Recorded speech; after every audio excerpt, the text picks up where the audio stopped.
Patay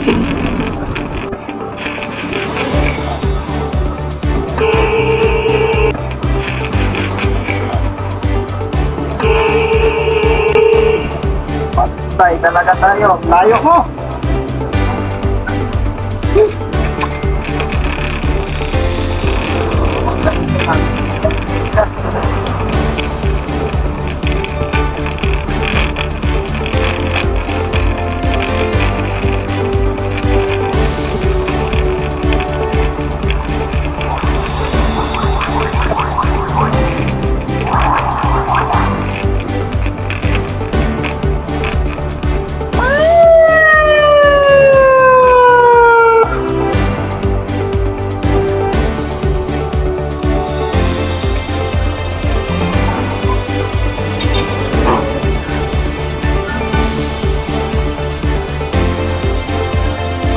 Sir, ano ba? Sikat dito na sir eh. Ha? Sikat dito na sir. Hindi ako, di ba? Oo. Bakit ako may response namin dala nung gano'n mo dyan? Ayaw mo ang sir mo. Tapos patingin na rin naman ng black mo. May Shopee na sir eh. Ha? May sinyo yan. Bakit? Di pwede gusto niyan? Pwede sir eh. Yung second namin. Nag-open naman sir. Hindi dito ma'am, may daon sa flight na mo. Kung ka mo sa kawag, sir? Ma'am, hindi ko naman alam na kailas ko man. Kailas ko, kailas ka. Yan, wala sa flight. Ano lang? Walang sirena. Walang sirena? Hindi ko alam, may nagpundikat ko. Wala sa responde, brother, may sirena. Kaya nga, sir. Pero pala, hindi lahat ng gano'n. Kasi napakabilis mo.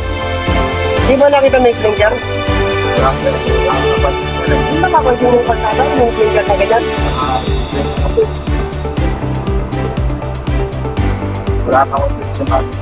Kasi nakagilid na ako. Ang nga ba kayo na? Nasa second lane na, di ba? Oo, first lane sir. Oo, first lane. Second lane ako. Umuwi ka na ako ng kaliwa. Oo, eh. Kita mo na yung flinger ko. Ano lang kasi ako sir, nakita lang talaga ako sir. Wala ko yung intention na kuhan. Kahit ano naman sir, nasa biglaan kasi nasa kuhan. Kahit nakita ko yung signal eh. Meron naman kasi yung iba na nagsisiglan din naman naliko kasi.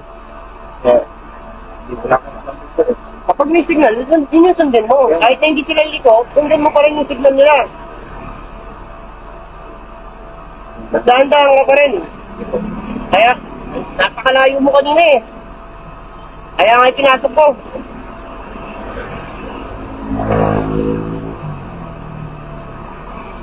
Kahit 20 meters meron.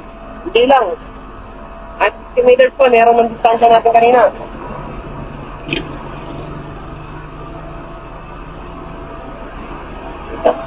Ito para sa'yo rin itong paalala namin na ano. Kasi sa susunod na may makaganyan ka, baka mainit ang ulog. Mapaaway ka.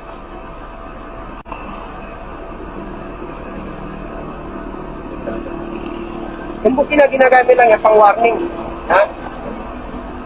Hindi para dikitan mo ng busina. Pang warning lang yan. Pang senyalis na lang yan na may tumatawid. O dadaan ka. Gamitin mo na maayos yung busina mo, no, brother? Sige. Pinasaba na kira.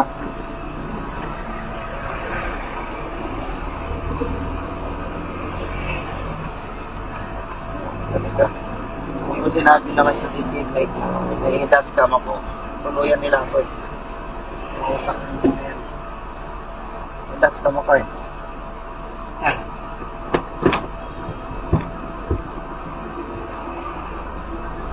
Pero, ang liit na sasakyan.